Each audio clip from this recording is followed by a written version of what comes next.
Okay, sure, Ho Chi Minh City isn't one of those cities like Bangkok, Singapore, or even Hanoi for that matter, where at every turn there seems to be something to see, eat, or experience. Or is there? You see, if you give Vietnam's biggest city a little more time and scratch just a little bit deeper, then you'll discover there's more to it than just honking horns and squeaking brakes. Hi, I'm Matt and welcome to my channel. I've been living in Ho Chi Minh City since 2010 and you could say I've come to know the city fairly well. So I've put together this list of 25 things to do in Ho Chi Minh City in 2024 for you, so you don't have to come up with the ideas yourself and you can hit the ground running when you arrive. On purpose, I've left out some of the more touristy things that you've probably already come across during your research, which means many of the things on my list you'll be hard pressed to find anywhere else online. Okay, so let's get into it.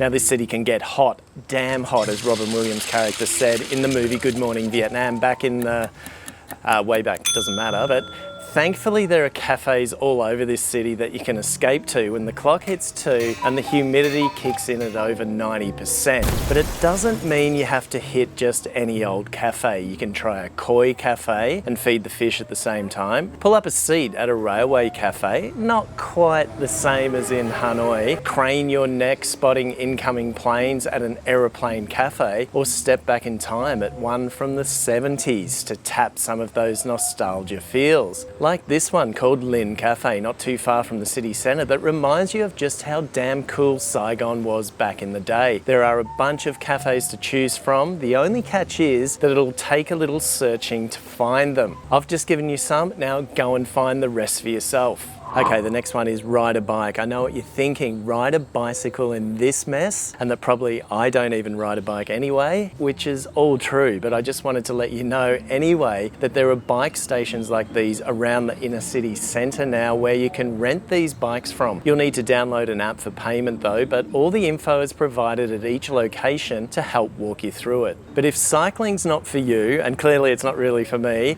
and you still want to sweat out some of the cheap booze you've been binging on, yeah, right, then why not hit one of the pools owned and operated by the local People's Committee in each district? That's like the local council. There are something like 24 districts in Ho Chi Minh City and there's at least one pool in every one of those districts. Often the precincts where you find the pools have gyms too, in case you want to pump some iron while you're here on holidays. Okay, the equipment may have seen better days and the change room floor's plenty of tinnier, but at 30,000 dong, that's just $1.20. I'd say that's worth taking the plunge and worth taking your thongs. These ones. But if you'd rather exercise with others and make new friends too, and fast track your knowledge of Ho Chi Minh City at the same time, you could always download the reclub app.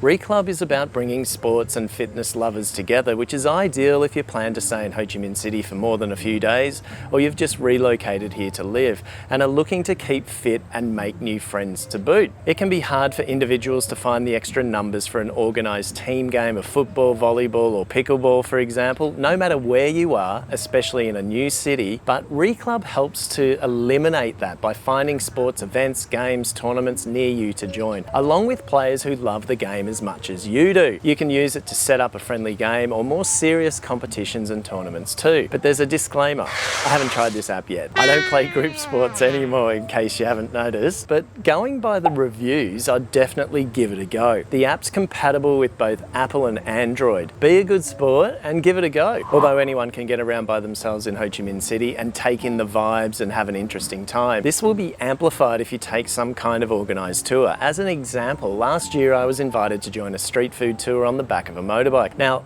I've lived here for a long time and I drive a motorbike, so you wouldn't expect that I'd get a kick out of something like this, but I did. It was awesome to have someone drive me around for a change, and although I'd been to most of the locations on the tour and eaten a lot of things given to me, I still learned a lot and enjoyed taking this tour. The same goes for historical walking tours. Ho Chi Minh City has changed a lot just in my time, so you can imagine how much has changed since the end of the war and French colonial occupation before that. With the city's ever-changing skyline decline and expansion, it's very easy to walk around and be ignorant of what was here and what took place in a particular location decades ago. So taking a guided tour will give you a deeper understanding of Ho Chi Minh City's fascinating history. Check out the links in the description of a few tour guides that I personally recommend. Taking in the city's history need not be done by getting round in the stifling heat and shimmying your way from one display to the next with everyone else in a stuffy museum.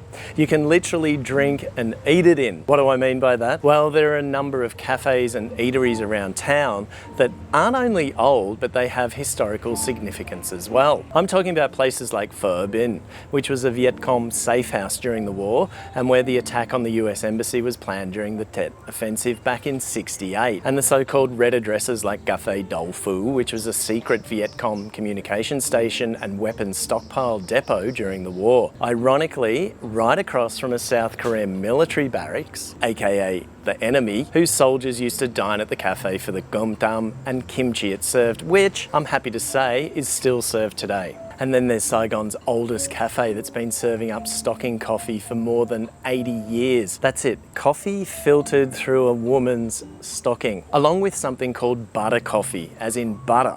Yeah, in your coffee. If you're flying out of Ho Chi Minh City after a week or two of pretty intense travel from north to south, or flying in for that matter from the other side of the world, then you'd probably be up for a decent scrub and clean behind the ears. For the lads, there are hundreds of barbershops to choose from in Saigon, from the super cheap sidewalk barbers that charge around 40k for a quick haircut, that's about $2, to back of the truck mobile barbers parked in the back blocks of the city somewhere, to more upmarket shops that offer wet shaves, face washes, massages, and quality cuts that might set you back around 150 or 200k, including a tip. For the ladies, there's no shortage of nail salons and massage joints across the city, so perhaps while hubby checks in for some new ink or a touch-up on an existing tat at any one of the many tattoo studios around town to commemorate surviving Vietnam as a couple, or not, you can kick back and enjoy a mani-pedi that will put you in the right frame of mind to tackle those pesky check-in and immigration procedures at the airport later on. Vietnam has built an enviable reputation for its street food, along with unique dishes like pho, banh mi, and bún chả. But it's never been a destination for fine dining, until now that is. Last year the Michelin Guide came to town and handed Ho Chi Minh City with its first ever Michelin Star to Ang Ang Saigon, a cosy little establishment in the middle of a historic downtown market that earned the accolade by innovating on existing street food and traditional dishes with a French culinary technical touch thingy with lots of skill, while retaining the quintessential flavours of Vietnamese cuisine that we've all come to know and love. Here, try the smallest banh mi I've ever seen, or a banh xeo taco, and probably my favourite, the one-bite pho. If An Ang Saigon's booked out while you're visiting, there are 54 other Michelin-selected restaurants and eateries to sink your teeth into. Whether you trust Michelin or not, one thing's for certain, you're not going to go hungry in this city. There's a good chance you didn't know it, but Vietnam could make a reasonable claim to being the mecca of craft beer in Asia, if not at least in Southeast Asia. And scores of brands are produced right here in Saigon by local and foreign brewers. Craft beer is so good here that a number of brewers actually brew beer under contract for international brands. And with tons of great beers available to taste, you need somewhere to drink them, right? Well, Saigon has plenty of those too. Some are easy to find while others are a bit trickier, so that's where the Ho Chi Minh Ale Trail comes in handy. Participating craft beer pubs and breweries, there are at least 10 of them, provide willing pub crawlers with maps so they can navigate themselves to each watering hole in the city centre. And not just a nagging hangover awaits at the end of it all. If you make it to all the venues and collect the stickers, you get a t-shirt to wear with pride to prove you survived. Then presumably you crawl back home to your hotel to wrap up a memorable night out. It's pronounced bia and is derived from the word billiards. That's it, the table game with balls that you try to hit into pockets with sticks. Although often tables here in Vietnam don't have pockets. Yeah, they're not like what you might be used to back home at your local pub. The game of carom is popular here and is really gaining momentum again among Vietnam's Gen Z, or the young kids, who are helping to clean up the image of pool halls held by previous generations as places where gangsters congregate, gamble, do drugs and whore women out. What's this again? Okay.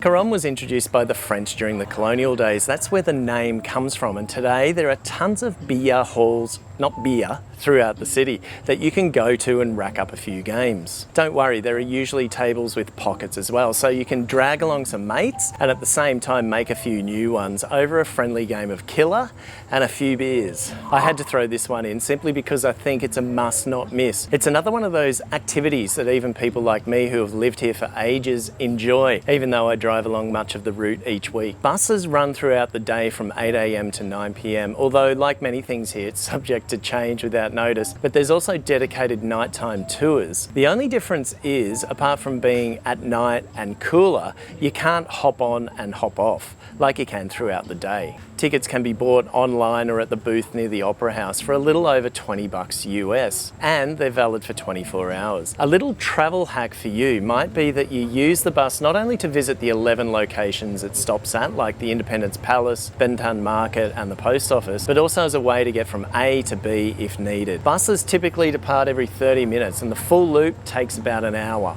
There aren't that many live shows in Saigon these days, but if you happen to be in town at the right time, you really need to catch a show at the Opera House. One of those I recommend is the Tedar show. Without giving too much away, there are multiple elements to it that include daring acrobatics, mesmerising dance, chants, circus, theatre, and a narrative that draws the audience into the origins of a culture in the central highlands of Vietnam from the very first moment. The show's name, Tedar, is borrowed from the Koho language of the Koho people located in Lam Dong province, in which Dalat is the capital. Tedar means going round in a circle, which hints at the direction the show literally takes. And much of it is done with bamboo. All I can say without spoiling it is that it's beautiful, it's sad, it's breathtaking, and it's incredibly primal. So if you're going to voluntarily see a cultural show in Vietnam, this one has to be it, and the Opera House is a great place to see it. Thao Dien is a small enclave on the bend of the Saigon River, less than 10 kilometres from Saigon city centre, where you can find great bars, cafes and restaurants within the 5 square kilometres that make up the neighbourhood. There are easier and faster ways to get here, like by grab car or motorbike, but a more novel way is to ride the Saigon waterbus from District 1. Currently, the Thao Dien waterbus station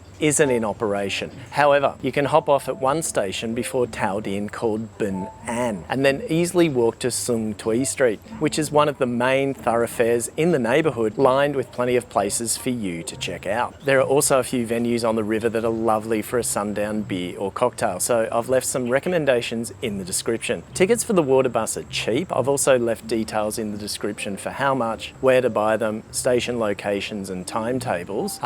Time your visit to Thao Dien around happy hour so you can have a few drinks before grabbing something to eat. Then either return the way you came, the views of the city at night from the water are pretty impressive, or take the easier option and book a grab taxi and ask to be taken over Gol Ba Son, the Ba Son Bridge, for some pretty impressive views crossing the river. My pick of the museums in Ho Chi Minh City is this, the Ho Chi Minh City Museum of History in the Zoo Grounds in District 1. The museum showcases Vietnam's history from all periods, from the prehistoric period to the Dom Som and Sa Huyn cultures of the north and central regions, to the Op Ao culture of the Mekong Delta, to the Cham and Khmer cultures of central and southern Vietnam and all the dynasties since. It's housed in a French colonial era building that was built in 1929, which admittedly has seen better days, but I noticed recently that renovations are underway. And out of left field, the museum is home to a mummy. Yeah, one of those like you might see in Egypt, sort of. Back in 1994, a mummified body was discovered in the Som Kai neighbourhood of District 5 during excavation works at a property. It's believed the woman died around the 1860s and was of an aristocratic class based on the way she was buried and what she was buried with. And you can view her in her own special viewing room. Take note, the museum is closed on Mondays. Don't be like some people who went on a Monday hoping for a look, only to have to come back the next day. Anyway, I've left opening times, etc. in the description so you don't screw up like me. Now, there's no shortage of hotels in this city, ranging from flea-bitten rat holes all the way up to five-star opulence. And somewhere along that continuum sit love hotels. No one really talks about them on YouTube, so perhaps you haven't considered staying at one in Ho Chi Minh City till now. Owing to how densely populated Ho Chi Minh City is, in addition to the social norms surrounding PDA, that's public displays of affection, along with there simply being very little to no privacy in multi-generational households for couples to get it on, as it were, there are actually a lot of short-time hotels here. Hotels that charge as little as a couple of bucks per hour. They would be in the flea-bitten rat hole category, I reckon, that fill the demand for couples wanting to take a break. In fact, these hotels are called nhà nghỉ, with nhà meaning building or house and nghỉ meaning to take a break. Next time you're out and about, look around, they're everywhere. As social pressures and expectations have loosened over the years, more high-end establishments have popped up and aim to cater for a more sensual experience with themed rooms, jacuzzis, saunas and furniture that assist in making things pleasurable.